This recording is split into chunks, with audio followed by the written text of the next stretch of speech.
Biden and President Zelenskyy addressing reporters live at the White House. President Biden about 25 minutes ago reiterating U.S. support, and you heard it again at the end there, saying Ukraine will never stand alone. Also going after Putin several times, just about 7 minutes ago describing Putin going after Ukrainian women, children, and orphanages, that Putin will not win. NewsNation's Kelly Meyer has been tracking the latest in Washington all day. Want to bring her in now. And Kelly, importantly, this is Zelensky's first trip outside of Ukraine since the war began, and we really saw that show of solidarity just now. Yeah, that's right. And he will be here on Capitol Hill in just a few hours, Natasha. This is the first time that we know of that the Ukrainian president has left his country since the war began now 300 days ago. A rare and significant moment here in Washington as the president of the country, actively under attack, leaves on a mission to thank America for its support, while at the same time asking for more here. President Zelenskyy making a grand entrance. President Biden quite literally rolling out the red carpet, both at Joint Base Andrews and at the White House. Zelenskyy arriving in an American government plane after boarding the flight in Poland. Zelenskyy giving President Biden an award passed along by a Ukrainian military captain who said, give it to a, quote, very brave president. This was the first time the two leaders met in person since the war began. This was all finalized Sunday, but in the works for the last 10 days, yes. Natasha. So, Kelly, what exactly is in this package?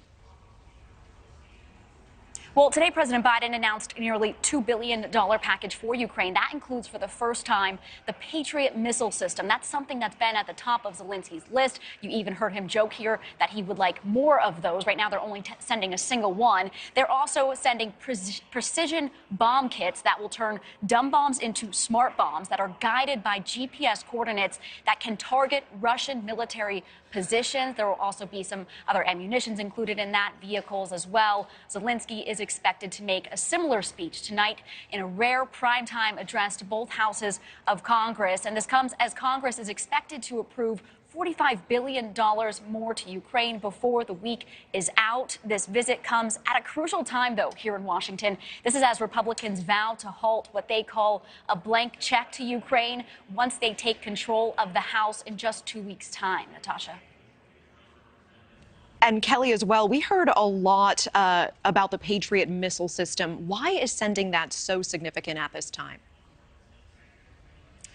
Well, right now, they also say that this is the most advanced air defense system that they could send. And this could drastically improve Ukraine's air defense system. It won't exactly coat the entire country, but it would be able to protect a single city. They're sending a single Patriot battery. It's the most expensive single aid transfer this year. It comes in at $4 million a piece. Again, the strike range won't cover the entirety of the country, but it could defend the single city. And this is something Ukraine has been asking for since the war began, but it wasn't until now, 10 months in, that this is being sent. And it's important to note that this won't be in use right away. It's going to take months to train Ukrainians to use this system. That means it is unlikely to be operational until maybe February or March. Training is expected to begin soon, we're told. All right, Natasha. Kelly Meyer, live for us in D.C. Thank you. And for more insight, want to bring in Andriy Dobryansky, Communications Director for the Ukrainian Congress Committee of America.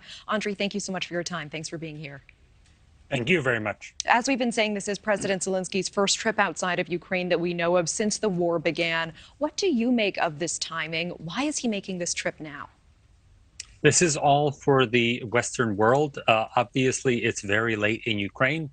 He won't start his speech to Congress until well after midnight in Ukraine. So this is all about showing the rest of the world, and specifically Ukraine's enemies, that all it takes for Ukraine is to call up President Biden and you'll get an invitation to come to the White House, as opposed to President Putin, who earlier this week visited Belarus and himself is too afraid to travel to other places.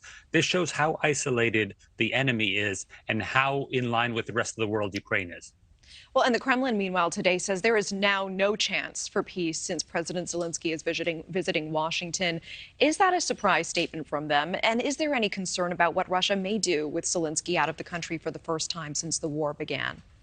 I think if you've listened to President Putin for his over 2 decades of leading that country, you'll hear a lot of outrageous statements over the years. So thank you for watching. Go to newsnationnow.com to find NewsNation on your television provider. And don't forget to click the red subscribe button below to get more of NewsNation's fact-driven, unbiased coverage.